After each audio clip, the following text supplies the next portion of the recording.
நிஷா மாற்றம் குழுவில் இணைந்திருப்பது பெரும் மகிழ்ச்சி. அறந்தாங்கி நிஷா அவர்களை சில வார்த்தைகள் பேச அழைக்கிறோம்.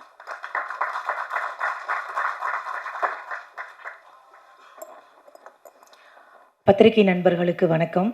அனைவருக்கும் உழைப்பாளர்கள் தின வாழ்த்துக்கள். ரொம்ப சந்தோஷமாக இருக்குது. லாரன்ஸ் அண்ணா முதல் முறையாக பேசும்போது பார்க்கணும் அப்படின்னு சொன்னாங்க. நேராக போய் உட்கார்ந்தோம். போய் முதல் முறையாக உட்காரும்போது அவர் ஒரு நடிகராகவும் நான் அவரை பார்த்ததில்ல, நம்ம திரைப்படத்தில் பார்த்துருக்கோம்ல, அப்படி தான் போய் நான் உட்காந்தேன். ஒரு 5 நிமிஷம் பேச ஆரம்பிச்சிருப்போம். அதுதான் உடன்பிறப்பு மாதிரி. ஆக்சுவலாக 2 பேருமே அப்படி தான் இருக்கோம். அந்த ஃபோட்டோ எடுத்து போய் எங்கள் அம்மாட்ட காமிச்சேன். நான் பெத்த பிள்ளை மாதிரியே இருக்கேடி அப்படின்னாங்க. அம்மா, அவர் நீங்கள் பெத்த பிள்ளை இல்லை, இந்த உலகத்தில் எல்லாரும் பெத்த பிள்ளை மாதிரி தான் அவர் இருக்காரு. அது கண்மணி அம்மா வந்து உலகத்துல எல்லாருக்கும் அவர் பிள்ளை அப்படின்னு ஒப்படைச்சிட்டாங்களோ என்னவோ தெரியல. அந்த மாதிரி 2 பேரும் பேச ஆரம்பிச்சோம். மாற்றம் நிறைய சொல்லுவாங்க. மாற்றம் ஒன்றுதான் மாறாத வார்த்தை அப்படின்னு சொல்லுவாங்க. என்னை பொறுத்த வரைக்கும் மாற்றத்தினால் நிறைய விஷயம் மாறப்போகுது. அதுதான் உண்மையான விஷயம். பேசும்போது நிறைய பேச ஆரம்பிச்சோம். என்ன மாதிரியான விஷயங்கள் பண்ண போறாங்க அப்படின்னு நான் தெரிஞ்சுக்க ஆசைப்படும் போது அண்ணா கிட்ட இருந்து வந்த முதல் வார்த்தை, விவசாயம் முதல்ல ஹெல்ப் பண்ணணும்டா, விவசாயிகளுக்கு ஏதாவது ஒன்று பண்ணணும் அப்படின்னாங்க. எனக்கு ஒரு பெரிய சந்தோஷம். இந்தியாவினுடைய முதுகெலும்பு விவசாயின்னு சொல்லுவாங்க. அதனாலதான் யாருமே திரும்பி பார்க்கறது இல்லையோ என்னவோ தெரியல. பெருசா அவங்களுடைய கஷ்டம் நமக்கு தெரியாது இல்லை. நாங்கெல்லாம் கிராமத்திலேருந்து வந்திருக்கோம். நிறைய கடன் பிரச்சனை, நிறைய ஒன்றும் இல்லை. நீங்க கிராமங்களில் போய் தெருவோரத்தில் ஒரு கீரை கட்டி எவ்வளோன்னு கேட்டால் 10 ரூபான்னா அந்த பாட்டி 1/2 மணி நேரம் திருட்டு போவான். 10 ரூபாயான்னு. ஆனால் கண்ணாடி ஷோரூமில் வச்சுருந்தா எவ்வளோ வேணாலும் கொடுத்து வாங்கிட்டு போவோம். அது வேற பிரச்சனை. ஆனாலும் கிராமங்களில் இன்னமும் கஷ்டப்படக்கூடிய விவசாயிகள் எத்தனையோ பேர் இருக்காங்க. அதற்கு ரொம்ப அழகாக ஒரு மூலதனமாக அந்த டிராக்டர் கொடுக்கணும் அப்படின்னு சொன்னப்போ எனக்கு ரொம்ப ரொம்ப சந்தோஷமாக இருந்தது. அது விவசாயிகளுக்கு போய் சேரணும் அப்படிங்கிறதும் எனக்கு ஒரு பெரிய சந்தோஷம். ஏன்னா இந்த உலகத்திலேயே வெளுக்கக்கூடாத சாயம் 2 இருக்குது. நம்ம துணி சாயம் வெளுத்துருச்சுன்னா போட முடியாது, விவசாயம் வெளுத்துருச்சுன்னா நம்மளால் சத்தியமாக வாழ முடியாது. அதுதான் உண்மையான விஷயம். ஸோ விவசாயத்துக்கு ஒரு விஷயம் பண்ண போறாரு அப்படின்னு நினைக்கும் போது எனக்கு ரொம்ப ரொம்ப சந்தோஷமா இருந்தது. எப்படி அண்ணனுக்கு இந்த விஷயம் தோணுச்சு? முதல்ல விவசாயிக்கு ஏதாவது ஒன்று பண்ணணும்டா, கிராமமா போகணும், எல்லா விவசாயிகளும் நல்லா இருக்கணும், அதற்கு நீங்க எல்லாம் கூட இருக்கணும் அப்படி. அண்ணா கூட நாங்க எப்பவுமே அங்கதான் இருக்கோம். ஏன்னா நாங்களும் கிராமத்திலேருந்து வந்தவங்க தானே. அதனால இன்னொரு விஷயம் சொல்லணும்னா, நீங்கள் விவசாயிகளுக்கு ஏதாவது ஒரு விஷயம் பண்ணீங்கன்னா அவங்க உங்களுக்கு திரும்ப கோடி விஷயம் கொடுப்பாங்க. அது சத்தியமான உண்மை. அதனால அது ரொம்ப சந்தோஷமா இருந்தது. சரி, விவசாயிகளுக்கு மட்டும்தான் மாற்றம் உதவி செய்ய போகுது அப்படின்னு கேட்டேன். இல்லடா, அடுத்து இன்னொரு விஷயம் அப்படின்னாங்க. அது என்ன விஷயம்னு, கல்வி வந்து வேணும், கண்டிப்பா படிப்பு ரொம்ப ரொம்ப முக்கியம் அப்படின்னாங்க. எனக்கு உண்மையிலேயே பயங்கர ஷாக்கா இருந்தது. எப்படி இந்த மனுஷன் இவ்வளோ யோசிக்கிறாரு அப்படின்னு. அது குறிப்பா அவர் வளர்த்த பிள்ளைகளுக்கு அவர் கொடுத்ததே கல்வி மட்டும்தான். வள்ளுவன் ரொம்ப அழகா சொல்லுவான். வள்ளுவன் ஏகப்பட்ட குறள் எழுதியிருக்காரு. அதுல ஒரு குறள் ரொம்ப ரொம்ப அழகா இருக்கும். கற்க கசடர கற்பவை கற்றப்ப நிற்க அதற்கு தகன்னா வள்ளுவன். இந்த குறளை நீங்க நல்லா படிச்சு பார்த்தீங்கன்னா எந்த இடத்துலையுமே துணை கால் இருக்காது. வள்ளுவன் ஏதாவது ஒரு விஷயத்த சும்மாலாம் வைக்க மாட்டான். இந்த குறள்ல ஏன் துணை கால் வைக்கலைன்னா, நீ படிப்புன்னு ஒரு விஷயம் இருந்ததுன்னா உனக்கு யாருடைய துணையும் இல்லாம தனியா நிக்கலாம், அதுக்காகவே நீ படிச்சுட்டு போனாரு.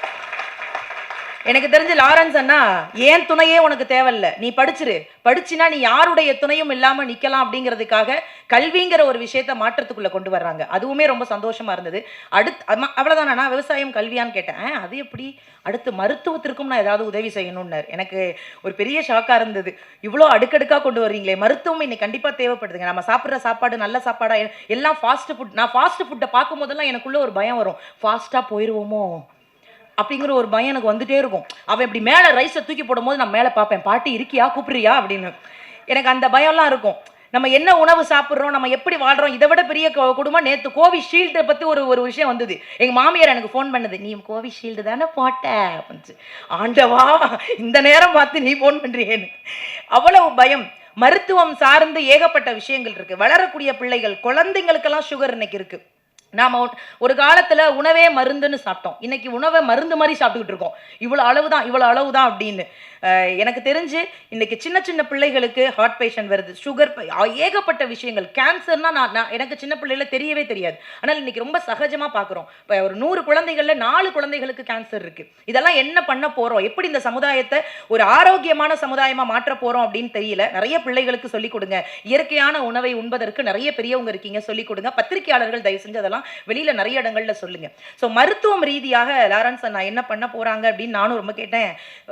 முடியாத குழந்தைகள், வசதி இல்லாத குழந்தைகளுக்கு அங்கேயும் தேடி தேடி போய் அந்த மருத்துவ உதவியை நான் பண்ண போறேன்டா, என்னுடைய குழுவா நாங்க பண்ண போறோம் அப்படின்னு சொன்னாங்க. எனக்கு ரொம்ப சந்தோஷமா இருந்தது. கல்வியாக இருக்கட்டும், விவசாயமாக இருக்கட்டும், மருத்துவமாக இருக்கட்டும், தேடி தேடி தேடி உதவி செய்வ. பெரியவங்க சொல்லுவாங்க, நீ ஒரு கை நீட்டி மற்றவர்களுக்கு உதவி செய்து பார், அங்கே இரு கை உன்னை கடவுளாக வணங்கும்னு சொல்லுவாங்க. அவர்கிட்ட வாங்கின எத்தனையோ பேர் இன்னைக்கு அவரை தெய்வமா தான் பாக்குறாங்க. அதுவும் குறிப்பா என்ன மதிச்சு கூப்பிட்டு உட்கார வச்சு இந்த பொறுப்புகள் நான் உனக்கு கொடுப்பேன், இறைவனுக்கு பயந்து அதை ஒழுங்கா பண்ணணும்டா அப்படின்னு ரொம்ப சந்தோஷமா இருந்தது. அண்ணா கண்டிப்பா நான், ஏன்னா இப்ப வரைக்கும் நாங்கள் பண்ணக்கூடியதெல்லாம் எங்க கிட்ட இருக்கக்கூடிய ஏதோ, நான் பட்டிமன்ற பேச்சாளர், விஜய் டிவியில வேலை பார்க்குறோம், அதுல இருக்க வருமானத்தை வச்சு ஏதோ என்னால முடிஞ்சதை நான் பண்ணிக்கிட்டு இருக்கோம்னா அப்படின்னு. இல்லடா அதுவே போதும், ₹1 கொடுத்தாலும் அது மிகப்பெரிய விஷயம் தான் சொல்லி ஒரு அங்கீகாரம், ஒரு பாராட்டு கொடுத்தாங்க. அதுக்கு ஒரு பெரிய பெரிய சந்தோஷம் அண்ணா. எப்பவுமே நீங்க சந்தோஷமா இருக்கணும். நிறைவா நான் ஒரே ஒரு விஷயம் முடிச்சிடுறேன். பணம் காசு கொடுத்து தான் உதவி பண்ணணும் அப்படின்னு கிடையாது. தானத்தில் சிறந்த தானம் நிறைய பேர் சொல்லுவாங்க, அன்னதானம் சொல்லுவாங்க, பணம் கொடுத்து என்ன தானம், ரத்த தானம் நிறைய சொல்லுவாங்க. ஆனா என்னை பொறுத்த வரைக்கும் தானத்தில் சிறந்த தானம் நல்ல வார்த்தைகளை அடுத்தவர்களுக்கு தானமா கொடுங்க. அதுதான் உலகத்திலேயே மிகச்சிறந்த தானம். நீ நல்லா பண்ற, நீ நல்லா இருக்க, நீ சூப்பரா இருக்க. நான் அந்த வெள்ளத்துல எல்லாம் அந்த நம்ம உதவி பண்ணிட்டு வீட்டுக்கு போகும்போது எனக்கே ஒருத்த மெசேஜ், ஒரு மீம்ஸ் அனுப்பிச்சிருந்தான், ஆஹா அறந்தாங்கி நிஷான் பார்த்தா ஆயா தாண்டா சாப்பாடு கொடுத்துட்டு இருக்குன்னு. ஏண்டா இதுக்காக நான் என்னோட ஃபுல் மேக்கப்லேயடா போய் நிற்க முடியும்? அடுத்தவர்களுக்கு உதவி செய்யும் போது அவர்கள் மனதை காயப்படுத்துற மாதிரி எந்த வார்த்தையும் பயன்படுத்தாதீங்க. அதை நான் ரொம்ப தாழ்மையா கேட்டுட்டு, இந்த மாற்றம் இனி உலகம் முழுக்க யாருக்கும் ஏமாற்றம் ஏற்படாது அப்படிங்கிற ஒரு நம்பிக்கையோடு நீங்க எல்லாருமே லாரன்ஸ் அண்ணாவை ஒரு பெரிய கைத்தட்டல் கொடுத்து அவருக்கு வாழ்த்து கொடுக்கணும். ஏன்னா இந்த வயதுல இவ்வளவு ரசிகர்களை சம்பாதிச்சது மட்டும் கிடையாது, எத்தனையோ குடும்பங்களை சம்பாதிச்சிருக்காங்க. அதையும் தாண்டி நாங்கள்லாம் டிவியில பார்த்து வியந்த எஸ்.ஜே. சூர்யா சார் ஒரு மிகப்பெரிய நடிகர், எல்லாவற்றிற்கும் மேலாக அவர் ஒரு இயக்குனராகி இன்றையோடு 25 வருடம் ஆயிடுச்சு. அதுக்கு ஒரு பெரிய கைத்தட்டல் கொடுங்க. இயக்குனரா, நடிகரா எத்தனையோ விஷயங்கள் சாதிச்சிருக்கக்கூடிய அந்த ஒரு மிகப்பெரிய நடிகர் மாற்றத்துல இணைஞ்சு நானும் ஏதோ ஒரு மாற்றம் என்னால செய்ய முடியும்னு நிரூபிக்கிறதுக்காக காத்திருக்கக்கூடிய அந்த ஒரு மனிதருக்கும் ஒரு மிகப்பெரிய நன்றியை சொல்லி, வந்திருக்கக்கூடிய அத்தனை பேருக்கும் நன்றி கூறி எல்லாரும் மாற்றத்துல இருப்போம். இனிமே யாருக்கும் ஏமாற்றம் வராத அளவிற்கு பார்த்துக்கொள்வோம். நன்றி, வணக்கம்.